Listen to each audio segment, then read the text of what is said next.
Hey everyone, welcome to this week's Azure Infrastructure Update. It is the 6th of June and actually a pretty quiet week this week, which I think was expected because last week we have build. As always, if this is useful, a like, subscribe, comment and share is appreciated, and make sure you hit that bell icon to get notified when I create new content or have some kind of community interaction. Speaking of which, so I did do a poll about what my kind of next big masterclass should be, and it was pretty obvious that people want me to kind of do this DevOps masterclass. And so I'm going to start kind of planning for that. That will be my kind of big next event. It'll probably be like 6 to 8 parts that will make that up. There'll be a lot of content to it. But I'm going to start kind of working on that now and expect to start seeing the first kind of lessons around that probably in the kind of July timeframe. It'll probably release over a couple of months. So that's kind of my plan. New videos this week. So obviously there was the big build summary from last week. I then did a pretty detailed view of how to actually debug PowerShell. And I'm going to kind of nerd out a little bit. One of the cool highlights for this was actually Jeffrey Snover, who is actually the father of PowerShell, actually retweeted my tweet about, hey, I've kind of released this video. So I'm not going to be embarrassed about that. That was totally cool for me that he retweeted about my video. And then I did kind of an overview of the new Azure Kubernetes Service stop-start capability. So I can now actually stop paying for the complete AKS cluster, even kind of those system pool nodes that normally I can't reduce to 0 like I can with a user node pool, because there's the key pods Kubernetes runs there, like some of the metrics and the core DNS, etc. Well, I can actually now stop the cluster and then for up to 12 months, then resume it, keeping the state. Just on the t-shirt side, this is all sorted out now. And really this was a thank you. So I've kind of created this t-shirt store because someone suggested I do it where all the money goes to charity, which is kind of exactly what I did. So if you kind of go over to there, 100% of all the profit goes to cure childhood cancer. And I kind of got kind of the shirt I'm wearing, the Cloud Architect. I did a new one today for the IPv6 person. There's no place like : 1. That is the IPv6 version, obviously, of 127.0.0.1. But really just wanted to say thank you, because already we've kind of hit nearly $400 in charity donations for people that have gone and bought the stuff. So it's all good for a good cause. Okay, so new releases. It was a quiet week. This one, though, is pretty cool. So this new ND A100 V4 base set of GPU clusters. So this is aimed at very high performance AI type workloads. So it's powered by the NVIDIA A100 GPUs. And I can think about, I can scale up and I can scale out really as much as I want without any kind of impact.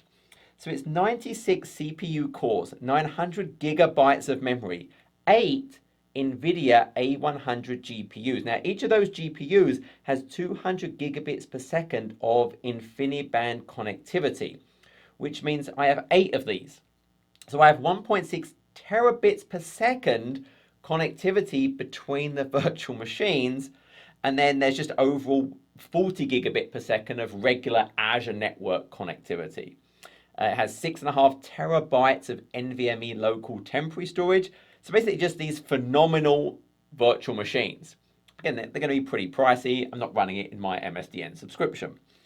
But they did a benchmark of 164 of these in kind of a pre-release supercomputing configuration, and it measured 16.59 petaflops. So that's just a phenomenal amount of compute.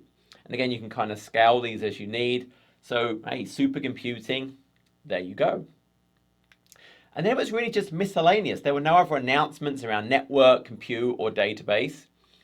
So the ASR, the Azure Site Recovery Roundup 55 was released. This was really about, I'll have the link in the description, but there was additional support for Ubuntu on the master target server. There were some fixes around some strange screen behavior. There was now API support for supporting VMSS Flex. Remember, virtual machine scale sets normally have an orchestration mode where it's based on a template and it copies them out identically. Flex lets me instead just take other VMs of different sizes and put them into this kind of orchestration. So that now has support for Flex. And there was this cross-continental disaster recovery support. Then the Azure Security Center team released their May 2021 update. So if we actually go and look at that update, so Azure Defender for DNS and Defender for Resource Manager now have hit GA. So remember, these are actually looking at types of interactions with the DNS zones for the DNS to spot kind of bad behavior.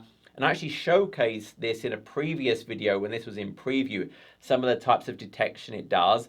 And then obviously ARM is looking at types of interactions with the Azure Resource Manager.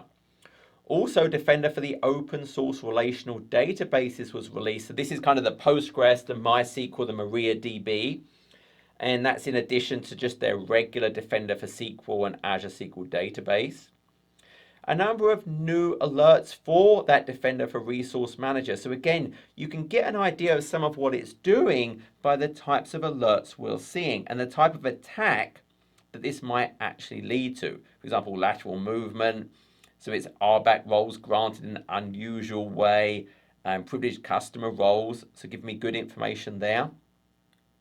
CI/CD vulnerability scanning of container images. I talked about that, I think, last week as part of the build, but now it can actually integrate with those GitHub workflows with Azure Defender to actually shift left on my security pattern and actually start scanning things even before I commit things.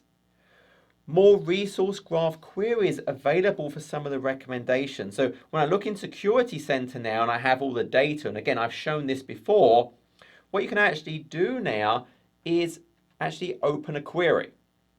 And it will actually open Azure Resource Graph, show me the query it's using, and then I could actually use that in my own kind of reports. Some of the SQL data classification recommendations, severity were changed from high to low. Use trusted launch. So this is these new generation 2 VMs we have in Azure. Because the generation 2s actually use the UEFI, I had the idea of kind of this virtual TPM. So with the virtual TPM, I can have that trusted launch. So all the way up from that virtual kind of UEFI through the loader, through the OS, I can check the integrity to make sure nothing's kind of got in the way malicious software. So it's going to kind of recommend we turn that on.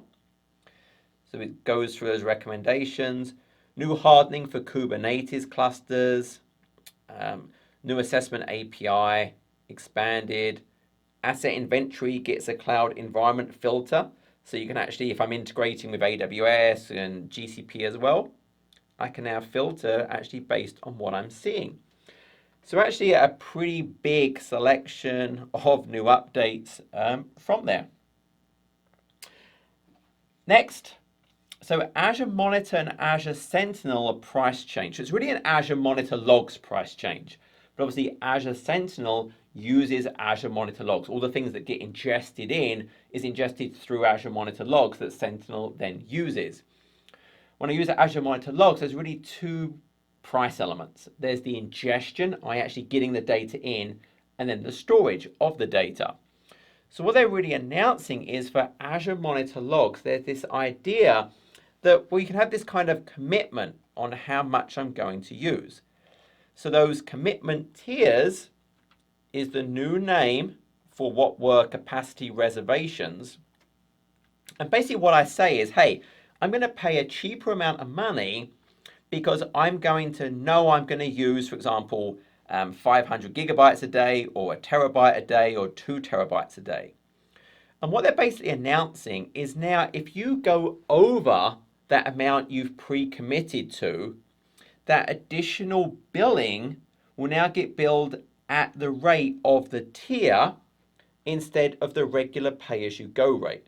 So it's saying, hey, look, if I was on, for example, here, this 500 gigabytes a day commitment tier, for the data I go over, well, I'm still going to pay that 80 cents per gigabyte, i.e. the rate of that tier, instead of the 2 terabyte pay-as-you-go rate.